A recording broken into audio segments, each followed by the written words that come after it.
Aujourd'hui, je m'attaque à plusieurs recettes que je vais diviser en plusieurs vidéos.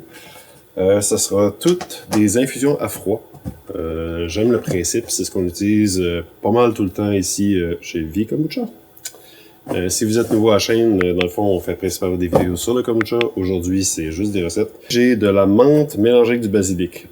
On a fait une erreur dans le séchage. On avait des feuilles de menthe, puis on avait des feuilles de basilic. Puis fouille-moi, on a pas fait attention, puis on a mélangé les deux. Puis là, ben, on est pogné avec de la menthe puis du basilic. Puis, ben franchement, ça c'est quand même bon. Fait que c'est à essayer. Puis je l'essaye aujourd'hui. En espérant que j'ai assez de batterie dans ma balance, je vais essayer de mesurer ça. Fait que go pour 15 grammes. Okay. Puis là, vous allez voir la magie des infusions à froid, c'est vraiment simple.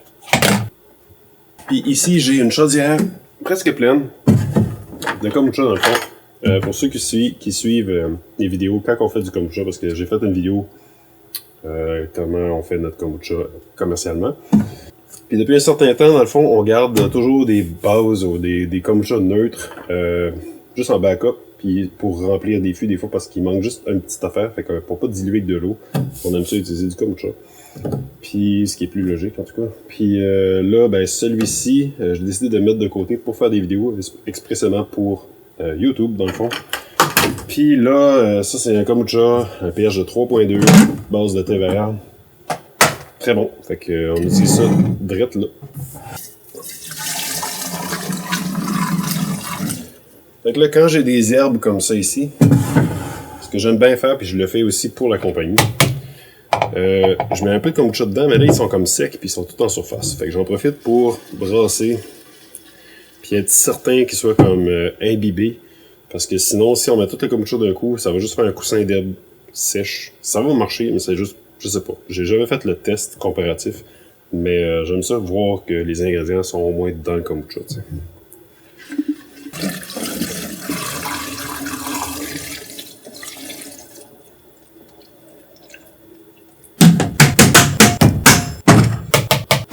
Maintenant, ça, je peux le fermer avec un couvercle, idéalement en plastique. Utilisez pas de métal. Puis même, tu sais, si vous utilisez des pots maçons, c'est pas dramatique, là. C'est juste que souvent, le dessous du pot maçon est protégé. Mais un couvercle de pot maçon, c'est en métal. Fait que s'il y a une graphine ou n'importe quoi, le pH du kombucha pourrait venir l'oxyder. Puis comme ça, c'est des herbes, je vais laisser infuser ça une semaine. Ça pourrait poser problème. Il pourrait avoir un partie minime de métal qui se ramasse dans votre kombucha, ce qui est pas super cool. Je vais sûrement le brasser comme ça à toutes les fois que je vais le voir puis que je passe au local pendant la semaine pour être certain que ça infuse comme il faut. Parce que comme je dis, souvent ça reste en surface. Puis à moins d'avoir quelque chose pour un genre de moustiquaire en stainless ou en plastique alimentaire qui pourrait le descendre, comme ça règle le problème. Fait que je laisse ça aller cette semaine. 7 jours, ça va être assez. Je vous conseille 7 jours pour des herbes. Des jus, c'est quasiment instantané, mais sinon les fruits en purée, tout ça, c'est moins d'une semaine. Aujourd'hui, je fais 6 ou 7 recettes là-dessus. Là. Donc, ça va être l'occasion pour vous de regarder selon quel type d'ingrédients on utilise, quelle méthode on prend pour faire nos infusions à froid. Dans le fond, on se revoit dans 7 jours. Mais en fait, moi, je coupe ça ici, mais ça va être instantané pour vous. Puis, on va embouteiller ça.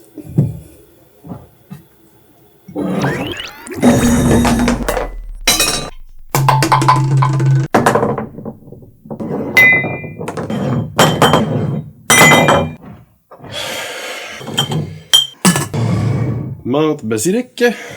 Basilic, menthe, je sais pas. On va voir c'est lequel des deux qui domine lequel. Là. Bon, je dirais que c'est basilic avec une pointe de menthe. Ça sent la feuille. Style la feuille... Pas la feuille morte, mais la feuille séchée. Dur à dire.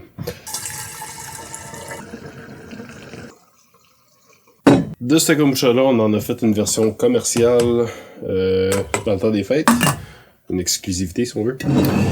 Sauf qu'on a ajouté de la menthe. Parce qu'on voulait être certain qu'il y en ait un des deux qui domine, puis on trouvait que la menthe, si ça dominait, c'était franchement plus simple pour nous autres. Ça sent pas le basilic frais, malheureusement, là. Je suis pas certain que c'est un bon mix. Au risque de tout répéter, là, parce que je l'ai répété assez souvent, puis je vais répéter dans d'autres vidéos, parce que j'ai déjà tourné plusieurs autres vidéos. Je vais gazéifier. Je vais faire une gazéification forcée avec ça ici, et la bouteille. J'explique pas plus que ça. Ça va juste me permettre de pouvoir en mettre en bouteille pour une refermentation, puis en gazéifier tout de suite pour pouvoir goûter aujourd'hui. Plus de détails dans d'autres vidéos. J'ai fait cette vidéo, fait que j'essaie de pas répéter la même chose sur les 7 pour ceux qui les écoutent toutes. C'est un peu étonnant.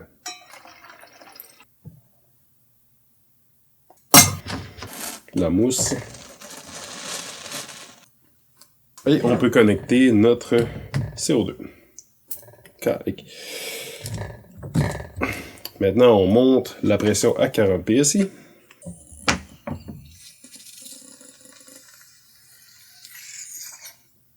On visse comme il faut, hein?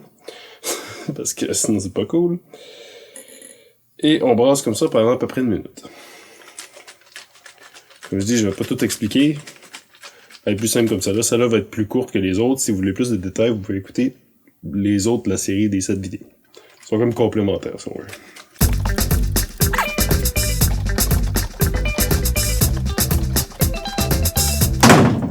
C'est l'occasion de fermer la porte. Comme d'habitude, on entend le CO2 rentrer. Là. On voit même toutes les bulles monter à la surface. C'est vraiment cool. Fait qu'on peut déconnecter. Fermer ça. D'habitude, ça fait pas ça. Là. C'est pour ça que je dévisse pour pas perdre tout mon CO2. Ça, je laisse ça fermer, puis je vais en mettre ça au frigo. Pour y laisser le temps un peu de se déchoquer du fait qu'on l'a brassé. C'est comme embrasser une bouteille. Fait que dans le fond, avant de l'ouvrir, on va le laisser se calmer. Le temps d'embouteiller les deux, là, d'habitude, c'est plus longtemps que ça, mais là, c'est ça qu'on a comme temps. Parce que ça roule là, chez Vicamucha.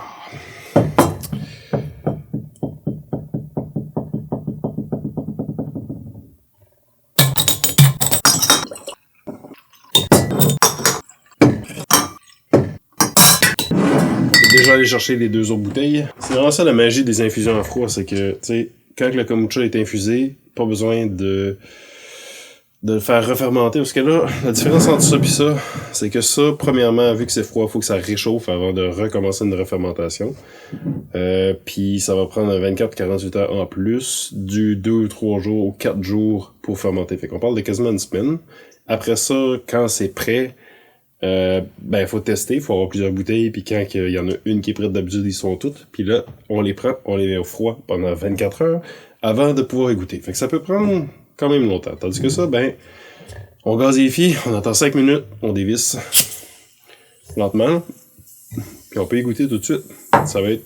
Des bulles, c'est des bulles. Que ça soit refermenté en bouteille ou forcé avec du CO2, si c'est du CO2, c'est la même chose. Même que je dirais que ça, c'est mieux, parce qu'il n'y aura pas de SCOBY en bouteille, il n'y aura pas un paquet de trucs. Ça évite beaucoup de choses. Puis commercialement, c'est un produit plus stable, qui dure plus longtemps sur le marché. Puis les clients chialent moins qu'il y a des moteurs d'embouteille. Voilà. Puis là, je sais qu'on a une vidéo à faire sur notre méthode d'embouteillage.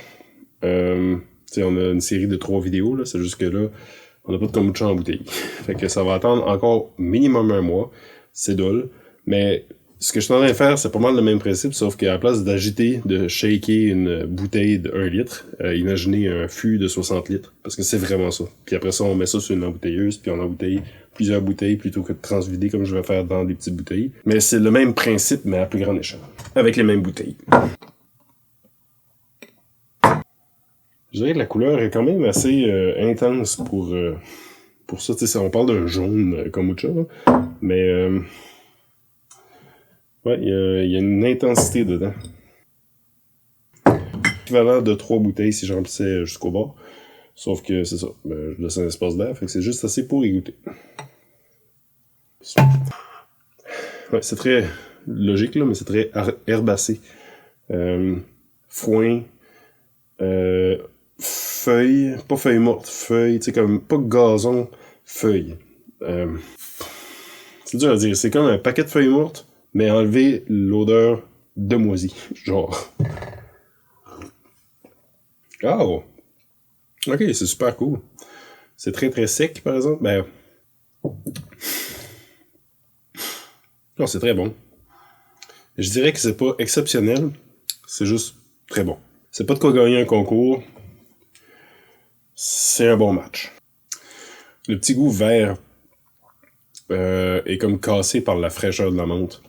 Ça s'assure dans le fond de pas goûter la feuille morte. Ça vient vraiment comme nettoyer. Mais ça serait meilleur avec du basilic frais. Ou du basilic thaï. Parce que ça, c'est du basilic, du grand basilic ou du basilic sucré, je me rappelle plus. Si c'est pas la même chose les deux. Mais basilic thaï avec ça. Basilic thaï et menthe. Les deux ont une espèce de menthol intéressant. Ça serait un très très plus meilleur match. Fait que ben c'est ça. Sur ça, moi je ramasse, puis je passe à une prochaine vidéo. Il m'en reste juste une à filmer. Puis après ça, j'ai d'autres vidéos à faire, là, mais ça va conclure les recettes. Fait que c'est ça. Ben merci, puis on se revoit dans une prochaine vidéo.